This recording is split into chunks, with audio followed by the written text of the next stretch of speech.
Nasiruddin Patwari, NCP নেতা তারেক রেজা, এদেরকে নিয়ে বিএনপি যে নাটকীয়তা শুরু করেছিল সেটা তারা হজম করতে পারলো না। 48 ঘন্টার মধ্যেই বিএনপির সমস্ত চালাকি সবকিছু ব্যর্থ হয়ে গেল। দর্শক, বিএনপি চেয়েছিল এনসিপিকে ভয় দেখাতে, এনসিপিকে একটা বার্তা দিতে চেয়েছিল যে নাসিরউদ্দিন পাটোয়ারি যেভাবে বিএনপির মুখোশ খুলে দিচ্ছেন, প্রত্যেক দিন যেভাবে বিএনপিকে ল্যাংটা করে দিচ্ছেন, এতে তো বিএনপির মান সম্মান নিয়ে টানাটানি, তাই নাসিরউদ্দিন পাটোয়ারিকে থামাতে হবে। ঝিনাইদহে নাসিরউদ্দিন পাটোয়ারির উপর পরিকল্পিত হামলা করে পাটোয়ারিকে থামাতে চেয়েছিল, কিন্তু দেখা গেল যে উল্টা, পাটোয়ারির মুখ আরো কয়েক গুণ বেশি গতিতে ছুটতে থাকলো, তাকে তো থামানো গেলই না।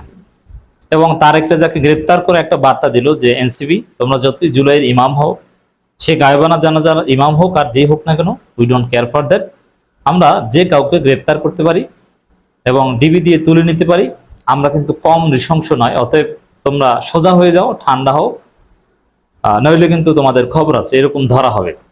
কিন্তু দেখা গেল যে এনসিপির এই ছেলেরা আরো বেশি গতিতে বিএনপির বিরোধিতা শুরু করলো এবং এমনভাবে নাসিরউদ্দিন পাটোয়ারির উপর হামলা, এনসিপি নেতা তারেক রেজাকে গ্রেপ্তার এবং 2 জন এনসিপি নেতাকে ডিবির মাধ্যমে তুলে নেওয়া সহ সামগ্রিক বিষয়গুলো জাতির সামনে উপস্থাপন করলো, প্রচার করলো, প্রতিষ্ঠিত করলো, যাতে বিএনপির মুখোশ খুলে গেছে, বিএনপির প্যান্ট খুলে গেছে।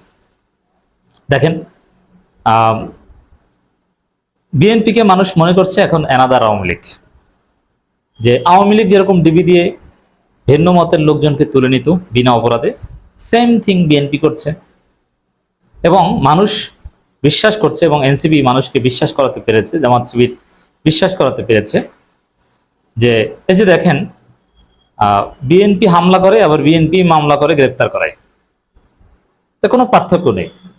তো এনসিপির সাথে লাগতে যে নাসিরউদ্দিন পাটোয়ারির মুখ বন্ধ করতে যে বিএনপির অর্জন হচ্ছে, এটা একদম বিএনপির আওয়ামী চরিত্র জাতির সামনে প্রমাণিত হয়েছে।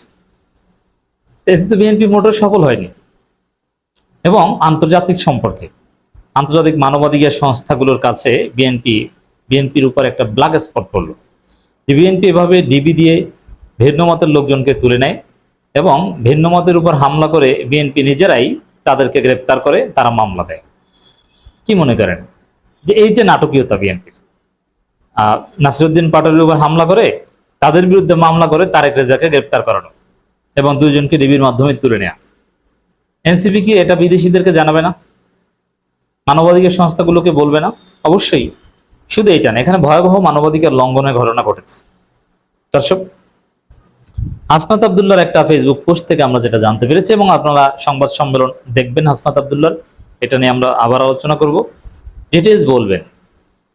দেখেন, জাতীয় নাগরিক পার্টির মুখ্য সমন্বয়ক নাসিরউদ্দিন পাটোয়ারি, যুগ্ম সদস্য সচিব তারেক রেজা সহ ঝিনাইদহ জেলা এনসিপির নেতাকর্মীদের ওপর 22 মে ছাত্রদলের হামলা এবং 23 মে মিথ্যা মামলা দায়ের করা হয়েছে। পরবর্তীতে ডিবি যুবশক্তির অয়ন রহমান খান ও আশিককে তুলে নিয়ে যায়। প্রথমে ডিবি বিষয়টি অস্বীকার করলেও পরে আদালতের কার্যক্রম শেষ হওয়ার পর অয়নকে আদালতে সোপর্দ করে, তাকে কোনো আইনজীবী নিতে দেওয়া হয়নি। আজ আশিকের আইনজীবীরও আদালতের প্রাঙ্গণে প্রবেশে বাধা দেওয়া হয়েছে। আপনি চিন্তা করেন, এটা কি হাসিনার চাইতেও কি নৃশংসতা না? ডিবি তুলে নিয়ে যায়, স্বীকার করে না, তারপরে এক পর্যায়ে স্বীকার করে, আদালতে উপস্থাপন করে, প্রডিউস করে, কিন্তু আইনজীবী দাঁড়াতে দেয় না। একদম ভয়াবহ মানবাধিকার লঙ্ঘনের মতো ঘটনা ঘটছে, ভয়াবহ মানবাধিকার লঙ্ঘনের মতো ঘটনা ঘটছে। এই ঘটনার তীব্র নিন্দা প্রতিবাদ জানাই। কিন্তু ইন্টারেস্টিং বিষয় যে এই যে মানবাধিকার লঙ্ঘন, তুলে নিয়ে যাওয়া, গুম করা, এই বিএনপির পুলিশ ডিবি গুম করা শুরু করেছে। তারপরে এমনি তুলে নিয়ে যে স্বীকার না করাটাই হচ্ছে গুম। হ্যাঁ, ফর দি টাইম বিং, এটা লং টাইম গুম না, গুম করা হয়েছে। তারপরে আইনজীবী দাঁড়াতে দেয়নি, নিজেকে ডিফেন্ড করতে জামিন চাইতে দেয়নি, এবং আদালতের টাইম শেষ হয়ে যাওয়ার পর উদ্দেশ্যমূলকভাবে কোর্টে প্রডিউস করা। এই যে নাটকীয়তা, এর জন্য বিএনপিকে অনেক ভুগতে হবে। এনসিপি এটা দেশি বিদেশি মানবাধিকার সংস্থাগুলোর কাছে ডেফিনেটলি রিপোর্ট করছে, জামাত ইসলামীও এটা ফাইল করেছে।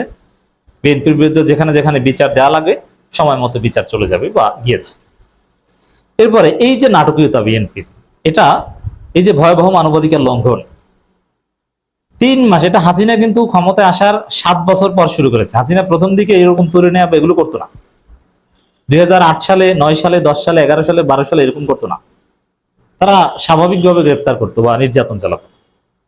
এই ডিবির মাধ্যমে তুলে নেওয়া রাতের আধারে হসপিটাল থেকে এই ধরনের ঘৃণ্য ঘটনাগুলো শুরু করেছে 2014 সালে নির্বাচনের টিকে যাওয়ার 1-1.5 বছর পর থেকে। 16 সালে, 17 সালে, 18 সালে এবং 18, 19, 20, 21 সালে, 22 সালে এগুলো ভয়াবহভাবে করেছে। বিএনপি ক্ষমতা আসার 3 মাসের মধ্যে এগুলো করা শুরু করেছে এবং বিএনপির নাটকীয়তা পুরো জাতিকে এনসিপি জানাতে পেরেছে, আমরা জানাতে পেরেছি, পুরো জাতিকে বিশ্বাস করাতে পেরেছে, বিএনপির মুখোশ খুলে দেওয়া সম্ভব হয়েছে। এটাই হচ্ছে বিএনপির ব্যর্থতা। বিএনপি এনসিপি কে, নাসিরউদ্দিন পাটোয়ারীদেরকে ভয় দেখাতে যে তাদের মুখোশ খুলে ফেললো, তাদের গোমর জাতির সামনে স্পষ্ট হয়ে গেল। এখন এটা যেহেতু 5 আগস্ট পরবর্তী একটা নতুন বাংলাদেশ, এইখানে এইভাবে গুম করে, এভাবে নির্যাতন চালিয়ে, এভাবে মিথ্যা মামলা দিয়ে, পুলিশ দিয়ে গুম করিয়ে টেকা যায় না। জনগণের প্রতিবাদের মুখে পিছু হটতে হয়। দিস ইজ রিয়ালিটি অফ নতুন বাংলাদেশ। তার প্রমাণ এনসিপির যুগ্ম সদস্য সচিব তারেক রেজা জামিনে মুক্ত। এত তাড়াতাড়ি জামিনে মুক্তি দিলেন, তাহলে গ্রেপ্তার করার দরকারটা ছিল কি? এই গ্রেপ্তার করে তো বিএনপি দুর্নাম অর্জন করেছে, জামিনও দিতে বাধ্য হয়েছেন আপনারা। এর মানে আপনারা যে নাটক করার চেষ্টা করেছিলেন, যে ভয় দেখানোর চেষ্টা করেছিলেন, সেটা করতে পারেননি, বরং তারেক রেজাকে হজম করতে পারেননি, তড়িঘড়ি করে তাকে জামিন দিতে বাধ্য হয়েছে। বিএনপির চিন্তা ছিল ভয় দেখানো, কিছুদিন জেলে রাখা, কিন্তু জনগণ যেভাবে প্রতিবাদ করেছে, বিএনপি যেভাবে বেকায়দায় পড়ছিল, তাতে তারেক রেজাকে হজম করতে পারেনি। আমরা কঠিন প্রতিবাদ করেছি, আমাদের প্রতিবাদ সফল হয়েছে। হ্যাঁ, এভাবেই বিএনপি, কিন্তু বিএনপির ইতিহাসই হচ্ছে এটা যে আকাম করতে চায় কিন্তু পারে না, মাঝ পথে ধরা পড়ে। সেই 2006 সালের দিকে একটু তাকান, 4-3 সাল থেকেই শুরু করেছে আকাম, হাজার লক্ষ কোটি কোটি ভুয়া ভোটার তালিকা তৈরি করেছে, বিচারপতিদের বয়স বাড়িয়েছে, কে এম হাসানকে প্রধান উপদেষ্টা বানাবে, কিন্তু শেষ পর্যন্ত পারেনি। তত্ত্বাবধায়ক সরকারকে বিকৃত করেছে, ইয়াজউদ্দিনকে প্রধান উপদেষ্টা বানিয়েছে, কত ফন্দি করেছে একটা ভুয়া নির্বাচনের মাধ্যমে জিতে আবার ক্ষমতায় আসতে, কিন্তু কোনো কিছু পেরেছে বিএনপি? না, পারেনি। বিএনপির ইতিহাসই হচ্ছে এরকম যে আকাম করতে পারে না, বেশিক্ষণ হজম করতে পারে না, এক পর্যায়ে ধরা পড়া লাগে।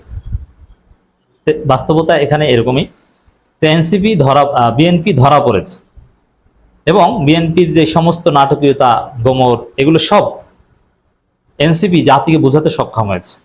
হাসনাত আব্দুল্লাহ সহ এনসিপির সিনিয়র নেতারা সবাই কিন্তু ঝিনাইদহে চলে গিয়েছেন, সালেউদ্দিন সিফাত, আরো যারা আছে, আইনজীবী যারা আছে, ঝিনাইদহে ছুটে গিয়েছেন। এর মানে এনসিপির সাথে লাগা এত সহজ নয়, এরা জুলাই যোদ্ধা। তো দর্শক, এনসিপি বিএনপিকে নাকানি চুবানি খাওয়াচ্ছে, আমরা দেখতে পাচ্ছি। নাসিরউদ্দিন পাটোয়ারীর গতি আরো বেড়ে যাবে।